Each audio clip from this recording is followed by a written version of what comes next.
Alrighty, here we go. It's a little bit longer of a load-in time than intended, but my tea. I needed my tea. Okay, long time no see, everybody. It's been, what, like 2 weeks? 2 weeks. So, it's just been extraordinarily frustrating since I haven't gotten to get any writing done in that 2 weeks.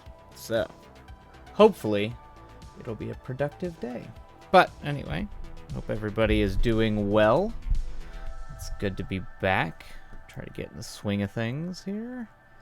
And yeah, so it's a weekend stream. It's a rare weekend stream. All right. Cool. Let's see here. Make sure everything is functioning. I feel like every time I step away from this thing, I have to relearn how to do stuff.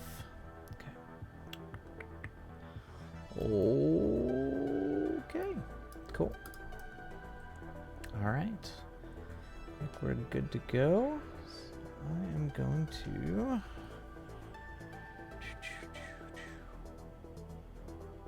let's see here.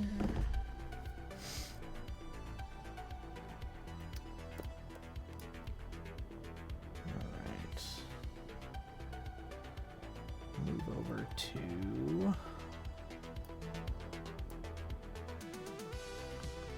different music. And then we can get started. I'm gonna do droney music tonight, I think. And focus on structure. Alright, let's try this. And hopefully we don't get ID tagged. I always get ID tagged. Alright. Okay. I think just to get back in the swing of things, we'll just do one set tonight, I think. Alright. Before we get started.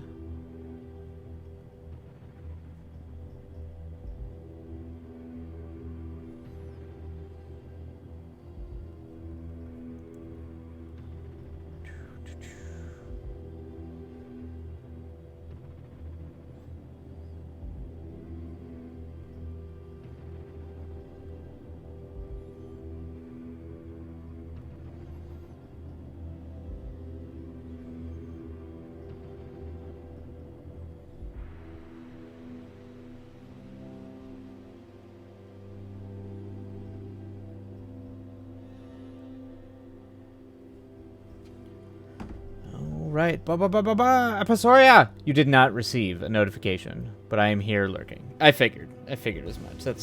I don't think the notifications ever work, is my theory. But which is fine. It's fine. Alright. Anyway. Yeah. We're just gonna do I think, just to get back in the swing of things, we'll go and do a short writing sesh, and then probably wrap it. Since it's Saturday, it's a weekend, I don't think many people are going to be on. I just need to get back in the flow of writing. And then maybe do one tomorrow night, we'll see. And then pick it back up on the weekdays. But, keep your lurking, do whatever you're doing that has to do with your cocaine farm. your wild cocaine. Oh god, I gotta bring up my Pomodoro here. I have too many windows. Too many windows. There we go.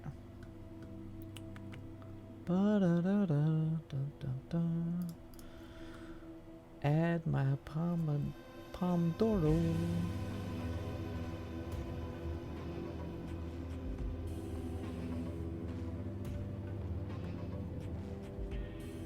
Where are you? Where's my properties? Properties. There we go. Voila. Okay, alright. Back at it. After 2 weeks. Trying to remember what the hell this whole thing is about. Alright.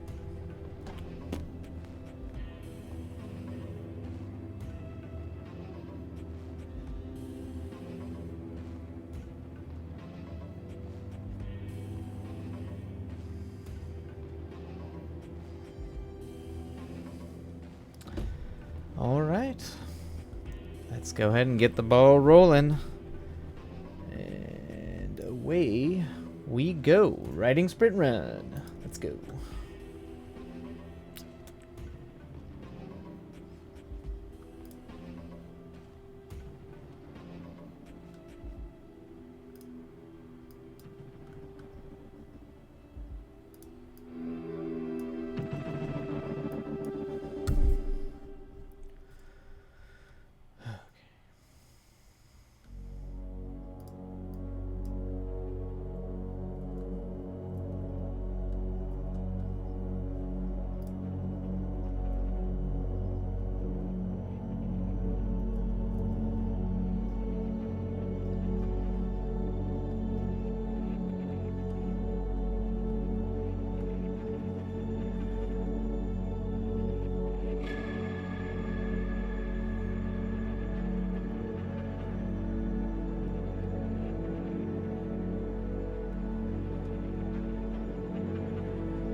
All right, break time. Oof, jeez Louise, that was rough. Oof. Oof, oof, oof, oof, oof. Oh, hello. We got a follower. Thank you very much for the follow. Feel free to hop into the chat if you feel like it, but no pressure. Let's start the break, and then we did it. We did it. All right, let me start the break really quick. And then oof. This is what happens when I have to take a break from writing to actually do like real work for 2 weeks, man. It's rough. Oof. It's rough. It's rough coming back in the middle of trying to break a story after taking 2 weeks off and having my brain focused on other nonsense. I'm infinitely envious of the people that can just switch I know people that can switch projects and switch modes. I've never been able to do that. I'm deeply envious of them. All right. Might be a touch shorter tonight. We'll see. Might not even get through a full Pomodoro cycle. We'll do our best, but I can tell the brain is resisting. All right. Let's see. Oh wait. Oh, did I close Google on accident? I did. All right.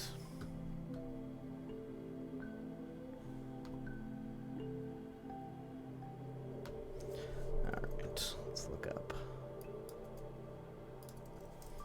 false memory. Oop, Facebook. No. God, no. Not Facebook. All right.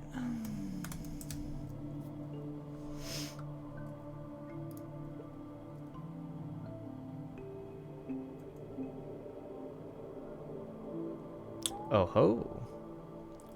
Research suggests that trauma, depression, and stress may be more likely to produce false memories. Alright. I like how it takes me directly to Healthline. Oh, I know you, Healthline, for my paranoia about food poisoning. I know you well. Alright.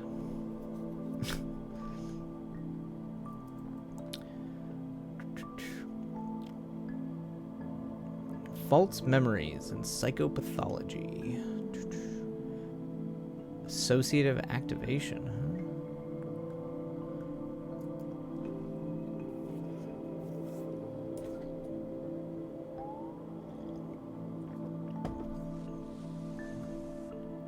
In clinical and court settings, are prepared to know where the gross strength of PT. Okay. What emotional associated materials represent these groups? The levels of false memory were raised relative to those in relevant comparison groups. Differences emerge from neural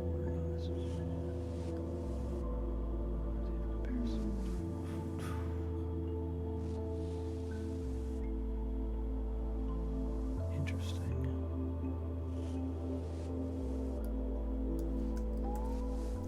Is this a meta study?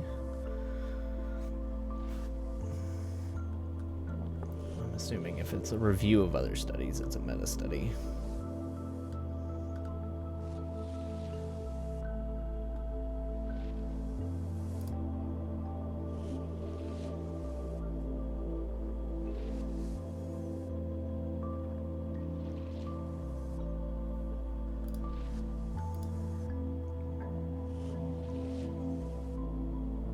Oh, interesting. Negative associated material, neutral. Oof. I mean, those are just like negative thought associations.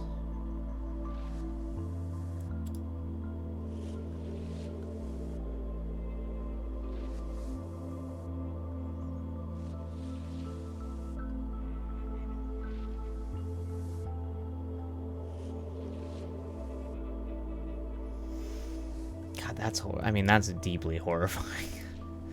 To think that like suffering trauma induces, if that's true, that it can create a space or makes you more likely to suffer from false memories when you're already dead. That's oof. Ugh. There's so much tied up with memory and meaning. It's really interesting. It's definitely clear it's not objective. I mean, everything points to it not being objective, but...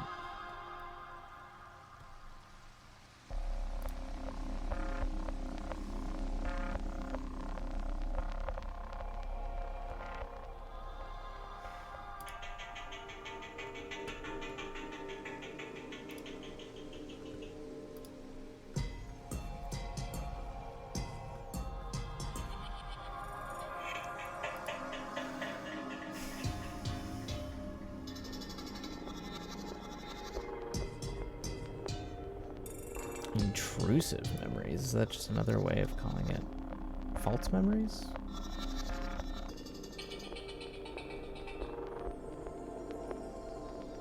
Noradrenaline.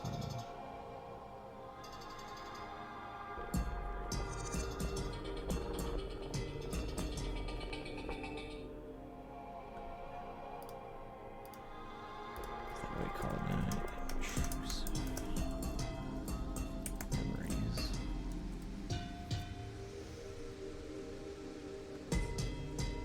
Intrusive.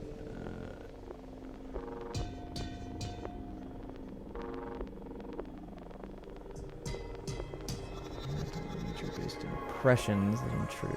Yeah, okay, so it's just like intrusive thoughts, but intrusive memories. Okay.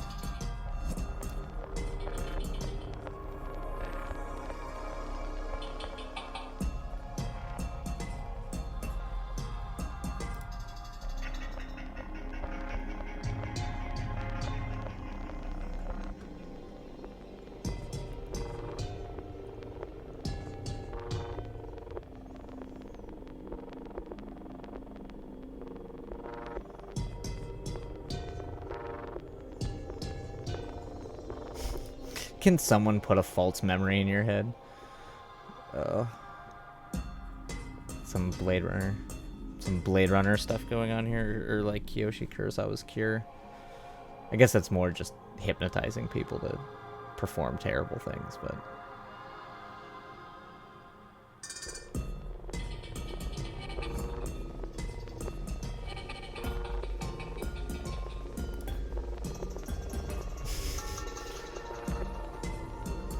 I want to know who Googled, can you implant false memories? Like, what evil person is just sitting there being like, how do I do this? How do I like psychologically hack my teacher to make him think I turned in my homework? Or like, I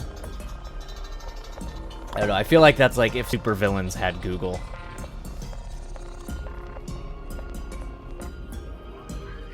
I think I've looked that up before. for I'm assuming, of course, for completely harmless reasons. I'm sure none of it was motivated by, yeah, not for tricking people. I only partially believe you for not tricking people. Maybe, but I still think you might have been looking it up to trick people.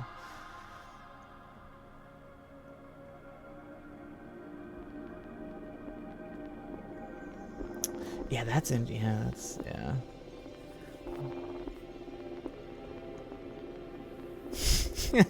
I like you question marked. How dare you? Like you're like the question mark there.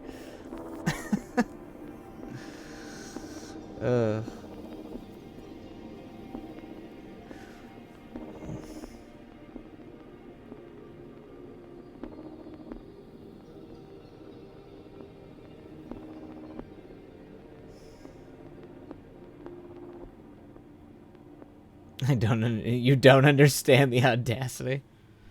I'm just asking questions.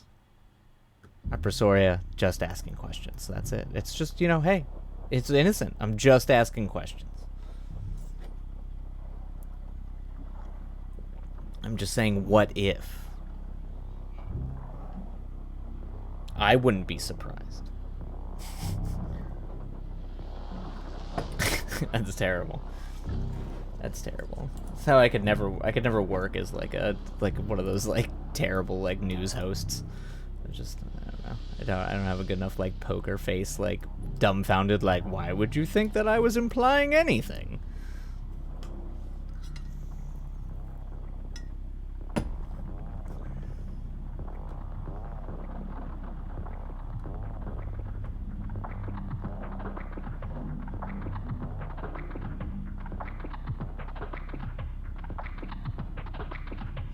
Yeah, I feel like this section right here is literally talking about why they came down on people doing hypnosis for psychological reasons. It's got really susceptible to leading questions, and it can fuck with our memories.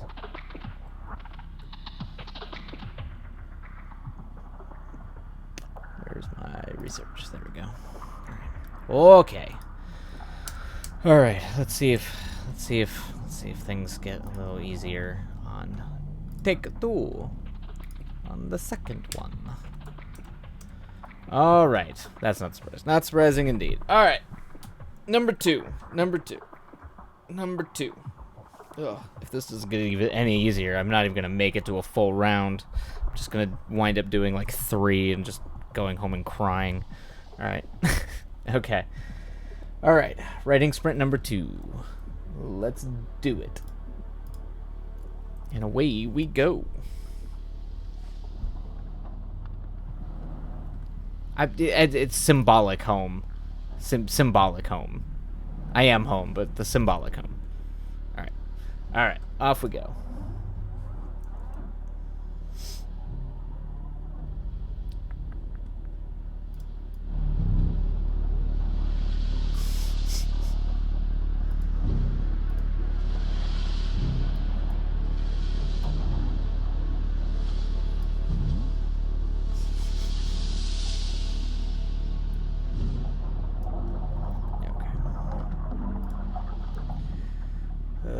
Did I go back? Oh, I just didn't even go back to writing cam. That's why I'm lost and don't understand what I'm doing. All right, there we go. Oh no, that's main cam. What am I doing? All right. We figured it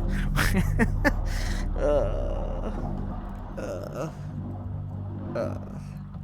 You'd think streaming is like riding a bike. I was only gone for 2 weeks, and you'd think I would have figured this out. All right. Okay. Here we go. Jesus Christ. All right. Okay.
there's Ghostly!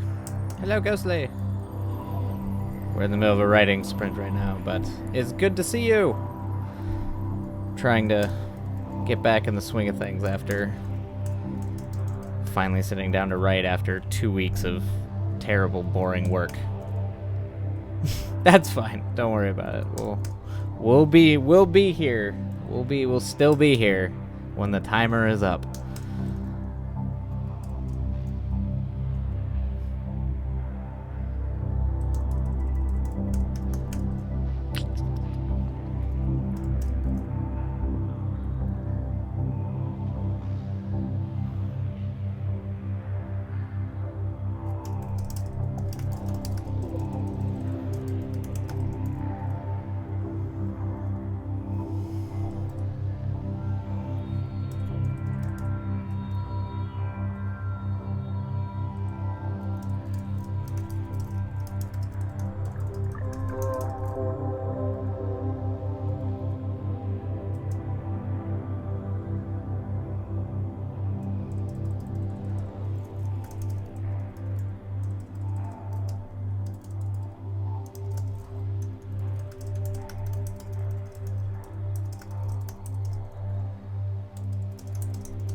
Break time. Woof.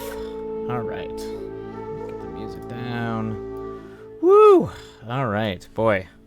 I am feeling the 2 week gap from writing. It's like a sputtering airplane. Alright. How are you, Ghostly? I'm doing well. I'm tired. My week of work became 2 weeks of work. I'm still editing 2 videos, so I'm shifting from corporate, but I needed corporate mindset to creative mindset, so it's been a challenge. But how are you? It's been what, two weeks, I think, maybe a little bit longer. But I also, oh yeah, so very busy, aren't we all? It seems I'm usually dead this time of year. I'm usually work-wise. I don't get a lot, but it's been quite a bit. A lot more than I'm used to, which is good. I need the work, but it is interfering with my writing time, and I need to have this plotted by the end of the month. So there's probably going to be a lot of streams this week because I need to get this outline done. Very, very in like a week, I think. Whew. So it's going to be fast. But I'm glad you're here, Ghostly, because I did, after all that traveling, indeed watch the first season of Lockwood & Co. So I did watch it. Oh, yeah, you make us make it. Yeah, well, we love to have you, so... but no, obviously, you don't have to. I won't be offended, I promise. What did I think as the filmmaker? It was good. It was good. It definitely hooked me. There's a little bit of young adultiness to it that I could deal with, that I wasn't super wild about, but I did really like it. The world is incredible. I love the world. I love the world it's building. The cast is fantastic. The cast, and I think Joe Cornish's directing. It has more like visual imagination than you see with a lot of like TV shows, particularly on Netflix. Like actually a good counter to that. A very good counter to that is Sandman. So I grew up on Sandman. I like read Sandman. I'm a huge Neil Gaiman fan. I grew up on that, but that show, aside from the visual effects, is so visually boring. It's just shot like a TV show. It's just like shot, reverse shot, jib down. And Lockwood & Co. has so much fun with the way it constructs its scenes, particularly the ghost stuff, the spooks, the way it constructs it. That ending, I don't want to get into like spoiler territory. I don't think anyone's watching who would get spoiled, but the mirror at the end, that was like some straight up Lovecraft stuff, which I like, cosmic horror-y. I loved the climax, the way it came to the end. It was very good. I really liked it. I finished the video like the day after you last streamed. Oh, really? Oh, good. How did the video come out? Are you happy with it? I also hope Lockwood & Co. gets a second season, just as an aside. So well adapted from the books. I might actually pick those books up. Yeah. Good. I'm glad you think you would say so. When you are ready or free or have any desire to, if you have any desire to share, I would love to see it. Yeah, I really loved. I thoroughly enjoyed it. It was like Lockwood reminds me of like a young. I don't know if you've ever read Hellblazer or watched like the Constantine movie, which is based off the comic Hellblazer. But it's John. He reminds me of like a young, just like witty British, like if John Constantine was 16 with a rapier. It was pretty fun. Oh, you love Constantine? Okay, yeah. So Lockwood was giving me. So I grew up reading Hellblazer. I was like a big Hellblazer fan. If it's not obvious, I read a lot of Vertigo. But he does remind me of like, he kind of reminds me of like a young, mildly jaded, but still charming nonetheless with, from the opening scene of the first episode when he walks in with the trench coat, the little tie, I'm like, oh, it's John Constantine, everybody. Look, it's a wee Brit John Constantine. But, yeah, I think for all the like young adult dystopian stories, I like that world the best. I like that world. I think you know, I was never a huge fan of like the Hunger Games or anything like that, but the world, just the concept of it, and also just the mystery of like clearly some crazy occult stuff, but also kind of doing class commentary. Yeah, I really enjoyed it. I enjoyed it a lot. There is, FYI, there is what? Sorry, I was like babbling, so I'm not totally sure what there is. This is what happens when you got me rolling and my brain is fried. What I'm trying to think. Yes, I thought it was so well thought out. Yeah. I loved how they never explained anything about it and left the viewer to figure out. Yeah, it's fantastic. Yeah, it's I mean, they tell you enough kind of in the opening a little bit if you watch the opening credits. There is, yeah. I meant there it is. Was there the link? Oh, the link. Oh, I don't know. I might have to do a thing. Hold on. I'm pretty sure. I don't know if like links are not. I don't know. Because I don't see the link. Ugh. Sometimes I have to. This is where I have my boomer moments, my old man moments, where I'm like, how does the internet work? Should allow links. I've allowed people to send links in the past. Oh, nah. Okay.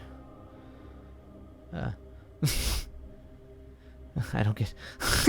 Presoria, you're here. What are you trying to do? Yes, this is where the parent comes home and has to explain to me. And by parent, someone who's much technical.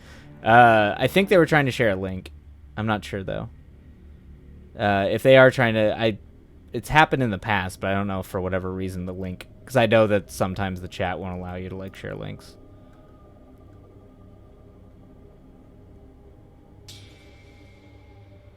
Just so I can, at some point, check the... What happened? Oh, okay. It says not get timed out. It's like getting put in the... Oh, so does that mean now the link goes through? Oh, I feel like such an... Oh, it did it again. That's what it is. No, it shows up as 3 stars. Okay, hold on. I don't think that did it.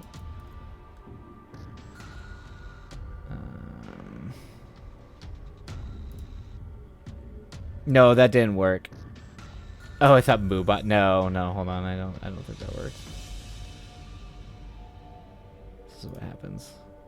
I would be, I thank God you're here, Apresoria, because if running this by myself, I'd probably have like a mental breakdown. I'd probably just be like, I'd flip tables. But yeah, that's how. No, you're fine. It's worth knowing how to do it, so at least I know how to make in the future, because I'm assuming that's like a spam thing. I highly doubt there's ever going to be enough people in this chat to spam, and if there is, I'd rather deal with that than I'd prefer people can share links to cool stuff, because I do like cool stuff. That's what we're all about. I'm trying to think what else. It keeps doing the like timed out thing, so maybe try that. Try. Nope. Hold on. Do you want me to turn shield mode on, Apresoria? The nuclear option that like makes everything break. That's interesting that it does that. We can call this team building. That's 100. Yeah, no, this is, yeah, I'm about to get yelled at for if I start pressing buttons that break everything. Yeah, see, it's team building, everybody. We're all working together to figure out technology.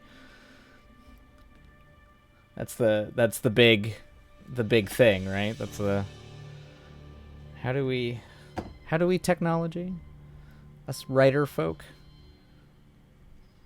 Well, while that's happening, do not act. Yes, I will not act. I promise, I will not activate Shield. We're all working on it together. in the meantime, while Opressoria and I scroll through like I know what half this stuff means. How's the writing going? How's your novel going, Ghostly? How's all that working out for you?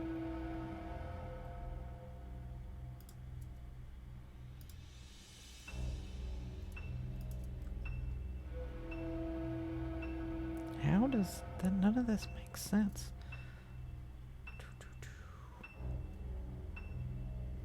Or if you're writing a different story, I know, but I know you said you've been writing that your epic road journey fantasy story. How the hell? Yeah, I definitely don't need slow mode.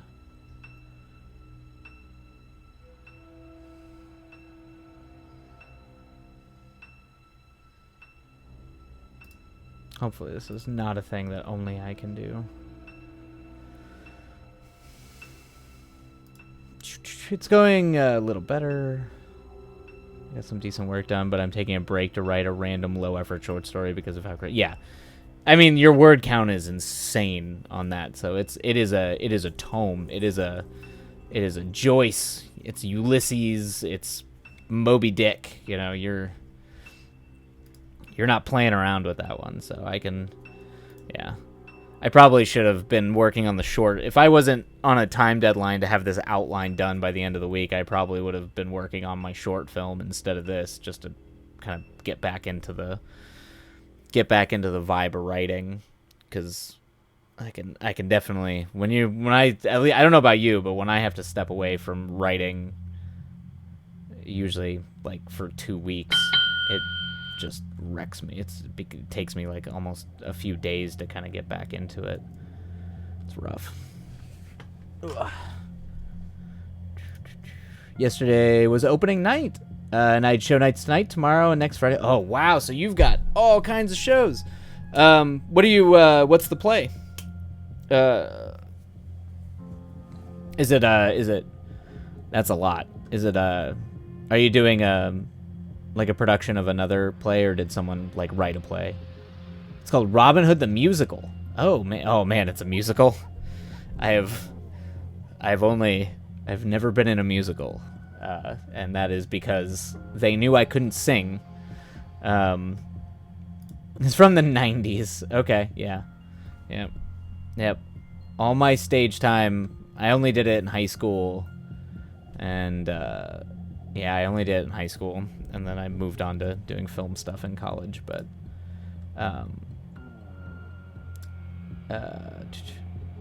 singing is about all you have going for. Well, you've got writing going for you. Don't sell yourself short there. You clearly got the writing going on. So I did an option Twitch had for hyperlinks. It should work now, I think.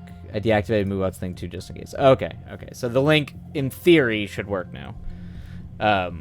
Yeah, don't sell yourself short about that. But it's awesome that you can sing. That's great. So I take it you're a musical theater person, or like much more involved in musical theater. Do you do regular theater, or you haven't read the thing I wrote? Oh, it could be total crap. That's true. That is true, but like, it's rare to write that much and have it be crap. It might not all. Oh, there we go. It might. Some of it might be. It's very possible, but not all of it. You don't. No one who writes that much, or very rarely does anyone who writes that much or is that passionate about it, writes just total crap. It's you can tell. All right. Aha! Perfect. I've got the link. All right. I am perfect. Sweet. I am actually. Ooh. Sweet. All right. I am excited. I am excited to watch this. I am excited to watch this, Ghostly. It's going to be a blast. There we go. And then, so you're going to be our resident rad YouTuber who's going to have like cool ass videos all the time. This is the first theater production you've ever been in? Really? Awesome. What's Hey man, you never know. The future is unknown. Robin Hood the musical. Who do you play in Robin Hood? What's your role as your first?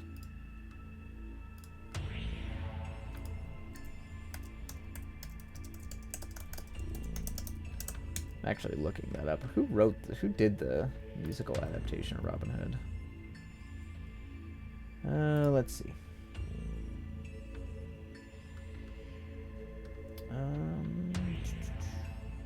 Robin Hood the musical. Book by Tim Kelly? Okay. Arnie Christensen? Oliage. Okay, lyrics. Cool. You play Annabelle. Okay, yep. Maid Marian's Lady in Waiting. Yep, I know. You're the chicken for the... I'm very glad that you referenced probably one of the greatest Disney films ever made. So thank you for that. I feel like I'm always on my island about that movie. It's a really fascinating history about the Disney's Robin Hood, too.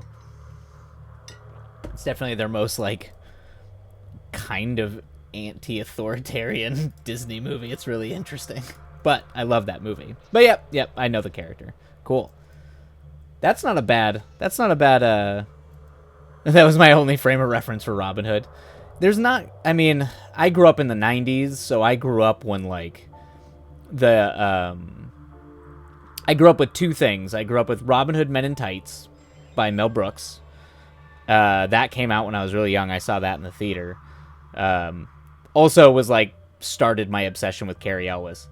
That and Princess Bride, obviously. And then, what was the one that Robin Hood Men in Tights is lampooning, but it was oh God, what's the actor's name? But like, Morgan, I think it's Morgan Freeman's in that. Like, it was the big '90s, like, it was in the era of like Waterworld and all that kind of stuff. Why can I not remember his name? He's like one of the biggest actors of the '90s. She knows there was a ton of other girls my age who fit the bill. Still can't believe I got such a part. Yeah. That's huge for a first time. If that's your first time being involved in musical, like your first like theater production, and you got it, like, well, like, good on you, man. Well done. That's a big part.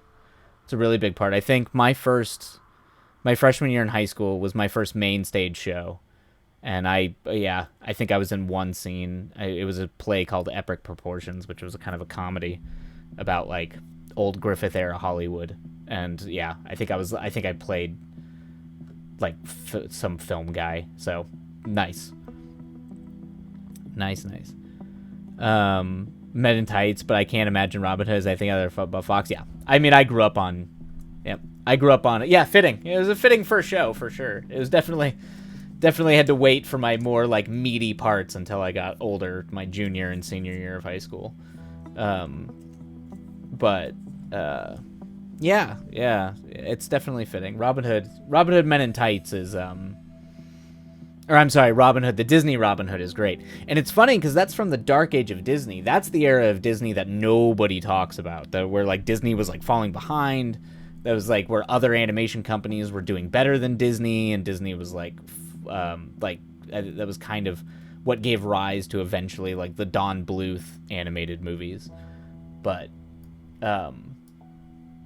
yeah, it was that, like Sword in the Stone, The Black Cauldron, like that, the sort of dark era of Disney. But I still stand by some of the best movies during that time. I agree. Yeah, those are my favorite. Growing up as a kid, my favorite Disney movies, and I grew up during like the Renaissance. I was a kid going to see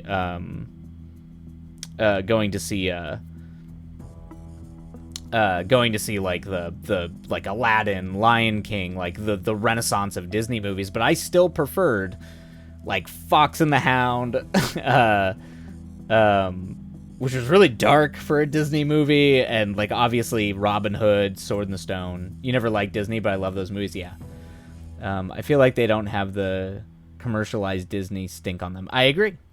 You and I are 100%. It's why Robin Hood was the reason why there's folk music in that is because folk music was super anti-government, anti like Vietnam at the time. So there's like a really hard like anti what was going on in the time when they made that movie. It was super out there for what Disney was usually known for doing, because they played it pretty. Disney likes to play it really safe, and they were not playing it safe with Robin Hood. Like the subtext of that movie, particularly when it came out, the era it came out in, it was not a safe movie at all. Lampooning, like, particularly, like, the royalty is a bunch of crybabies. It's pretty great. Yeah. Also, the animation was some of the prettiest I've come out. Yeah. Yeah. And what's funny is it came out because they didn't have a budget.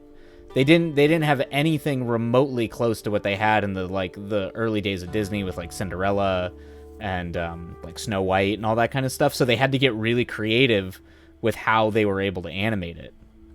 And so you get these beautiful, like, the pages, the mixtures of live action with the sort of like cycled animations where they're doing their little dances. Also, the songs are just incredible. And yeah, I could go on for days. I love the Disney Robin Hood is a great movie.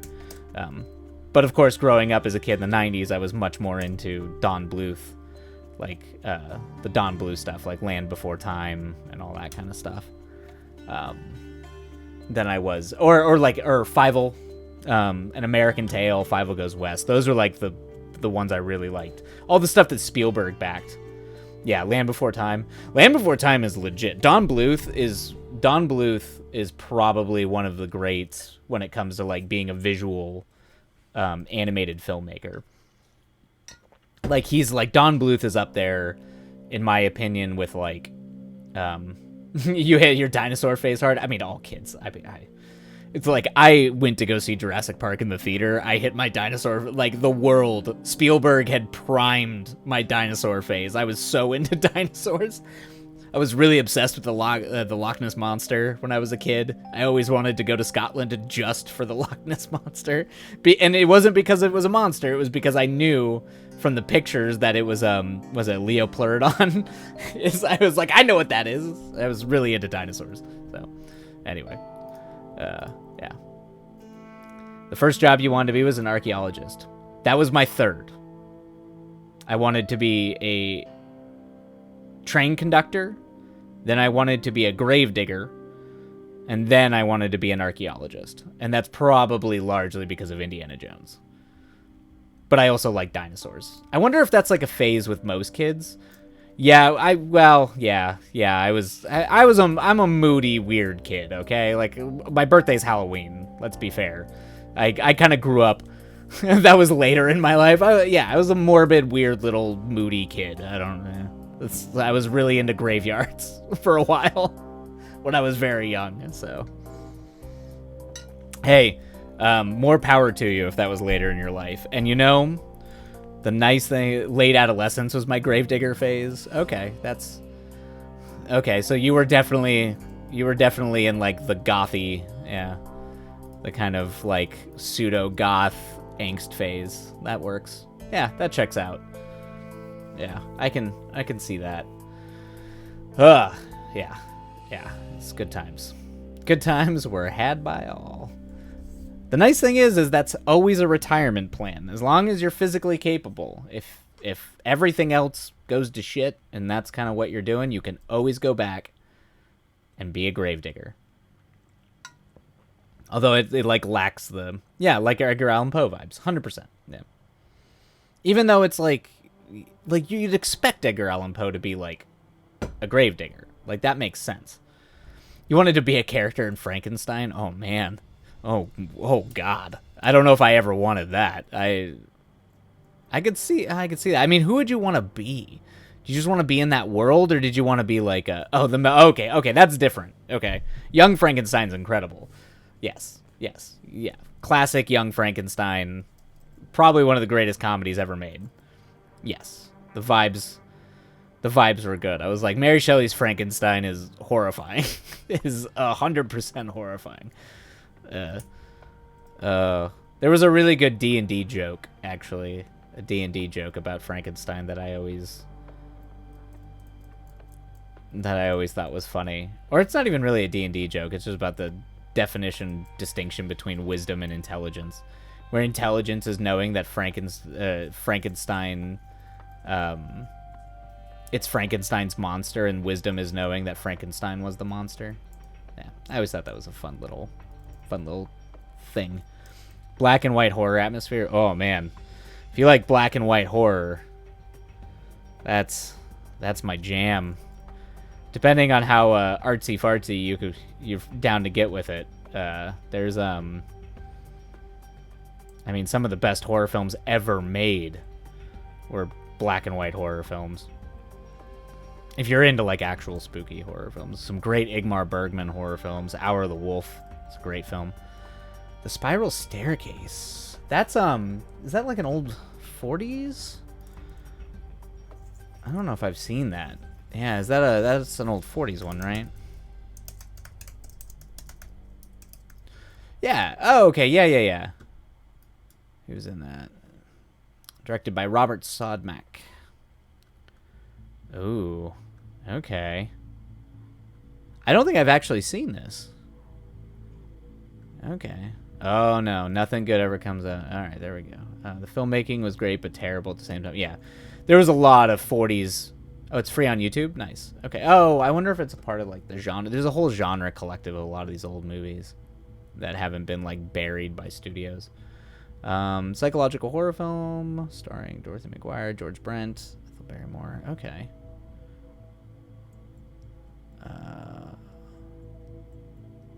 Oh man. Apparently it got a best supporting actress nod for one of the actresses in it. That's cool.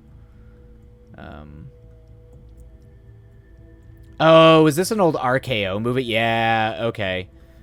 Or let's see. Cinematography. Oh, so it was done by the guy who had worked with Val Newton in RKO. So he had done like Cat People and all that kind of stuff, which I know Cat People really well. Oh, there was a stage adaptation. Okay, cool. That's cool. That's fun. Hey, sometimes that's a good way to find a good movie. But yeah, if you like black and white horror movies, or even like just fun black and white movies, a recent one would be, oh, is it a play first? That doesn't surprise me at all. A lot of these old adapted from, let's see here. It was adapted from Ethelina White's novel, Some Must Watch. Oh, it was a David O. Selznick. Okay. Who got the rights to the novel? Let's see.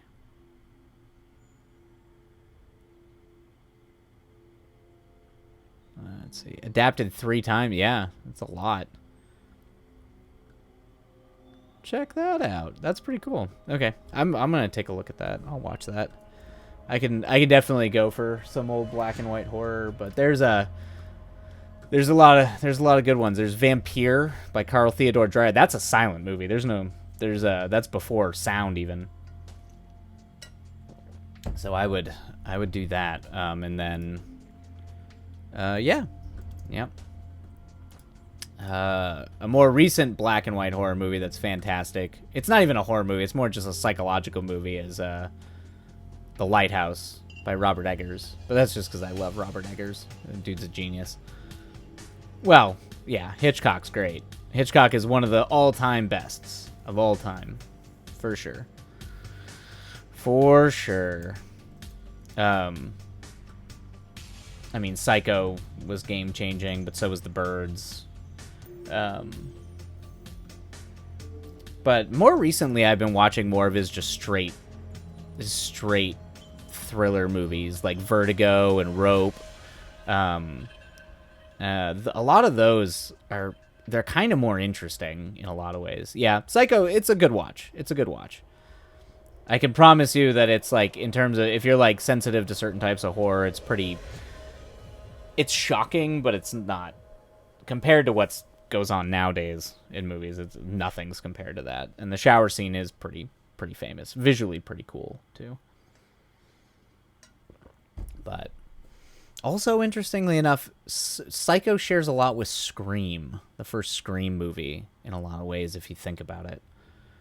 Just structurally. I didn't think so. After American Psycho, I am numb.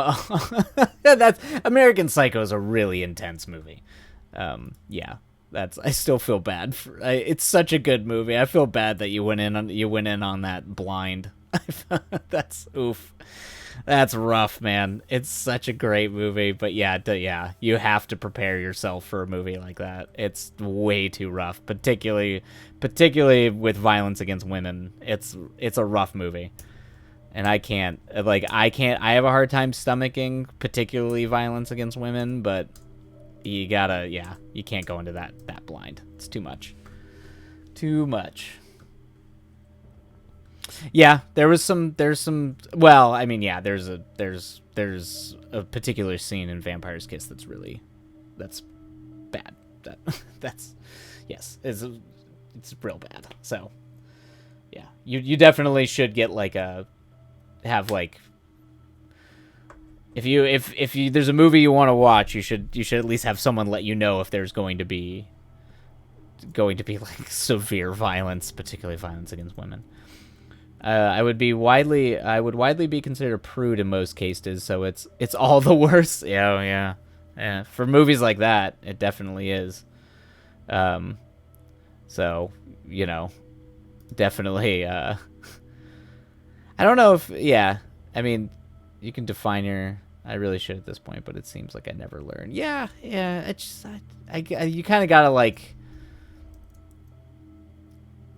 hopefully eventually people know your tastes and kind of know what your boundaries are, and then can recommend movies for you that are within that bracket. And if it's not within that bracket, they can let you know that it's not. So you're more comfortable, or at least more in line with what you're gonna get.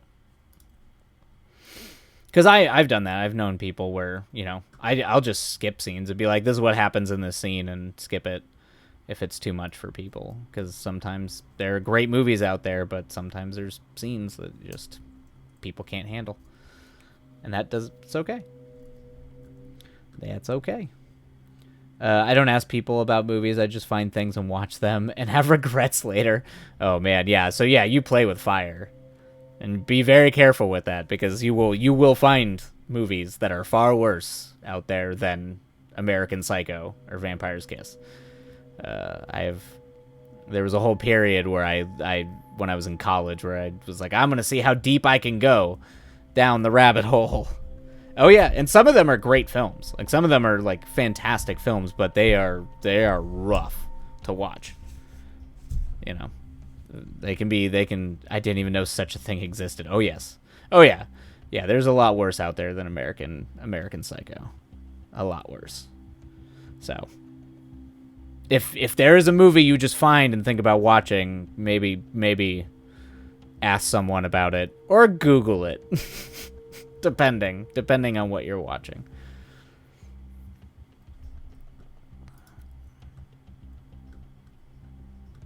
I don't want to think about that one. That hurts my little brain.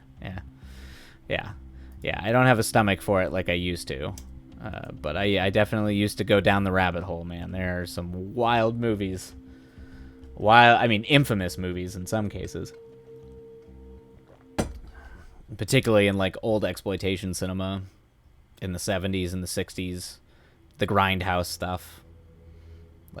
You'll find some, a lot of it's just terrible movies and also trashy, but morbid curiosity is evil. Yeah, sometimes. That's why I've always been sympathetic to certain tendencies in the cosmic horror / Lovecraftian characters who are it makes me crazy to know, but I can't look away. It's I get that. Because I've definitely done it. But then sometimes you just end up spending your day being kind of sad and feeling icky when you watch something really bad. So it's tempered that. Now I just feel old and I'm I'm tired. I don't wanna feel icky right now.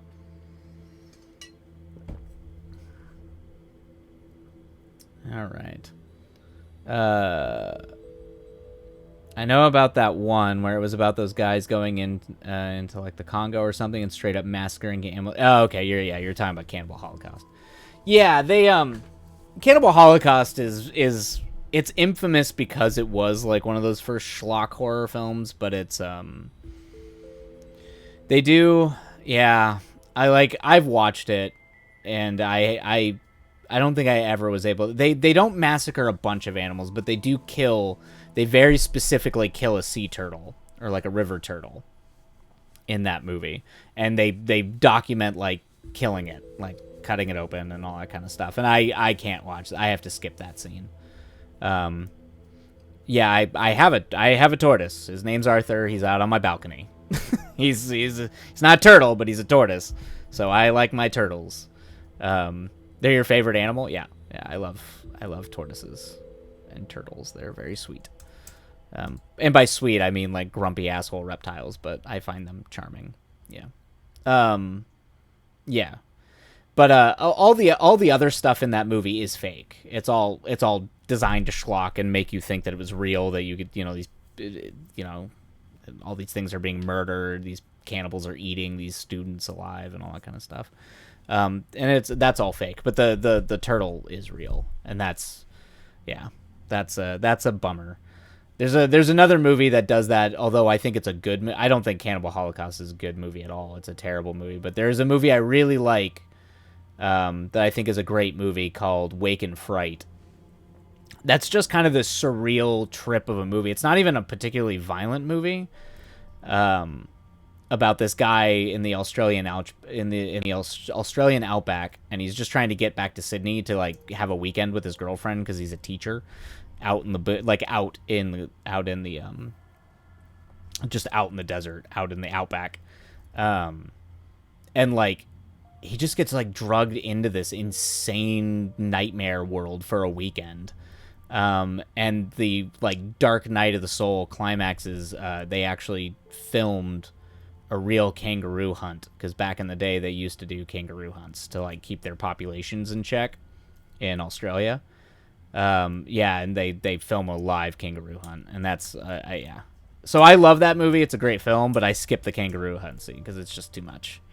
Because it's like, yeah, I don't like. I get that they were like licensed to do that for like the better of like the environment in Australia, but it's still a really really bummer.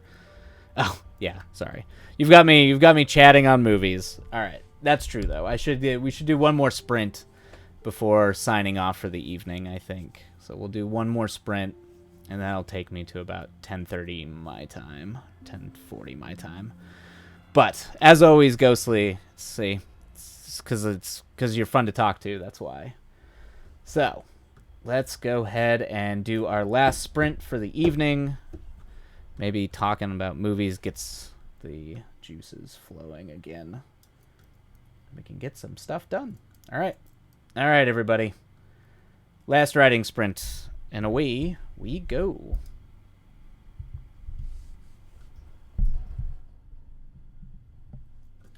All right. Well, you have a wonderful night, Ghostly. As always, it's a pleasure. And yeah, get your sleep as much that you can. And yeah, hopefully, when you've got time, you got a busy play schedule coming up. So enjoy that. Enjoy Broadway.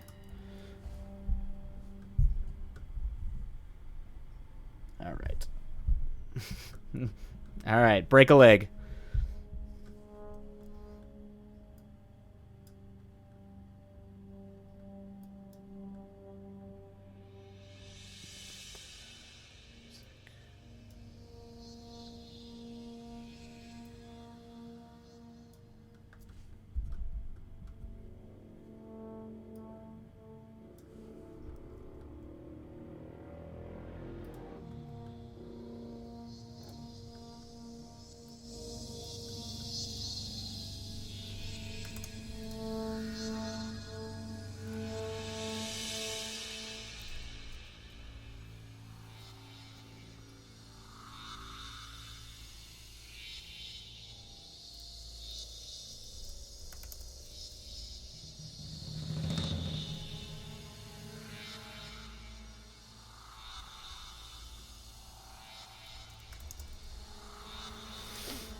Woof. There we go. And there it is. It's done. That is woof. Woof. Alright. This has been a slog. Woo. Thank you, Upper Soria. This has been rough. I'm clearly having issues focusing and even getting back on. It's like getting back on the wheels to try to write this thing. It's like hurting my brain. It's killing me. All right. Okay. We're calling it. We're not even going to do a full set. We're only doing 3 tonight. We'll try to pick up some tomorrow, but I think that's... I'm just realizing how little focus I have, which is fine. But tomorrow, we'll hit it hard. We'll get back to it. I'll remind myself what the hell I'm even trying to do with this story. Sounds good to me. Bam. All right. I'll stop doing. I feel like that's like a mixture of me being campy and also like internet voices. Well, hello. It's not even an internet voice. It's like a cartoon. Might as well be a cartoon. Anyway. All right, everybody. It's been a pleasure. I love you all. And we will see you tomorrow evening. And hopefully I will not be nearly as stumped by my own writing as I was tonight. But in the meantime, I hope you all have a lovely night. And keep on writing. Keep on being beautiful. Kabam! And that's that. All right. Adios, folks. You're all great.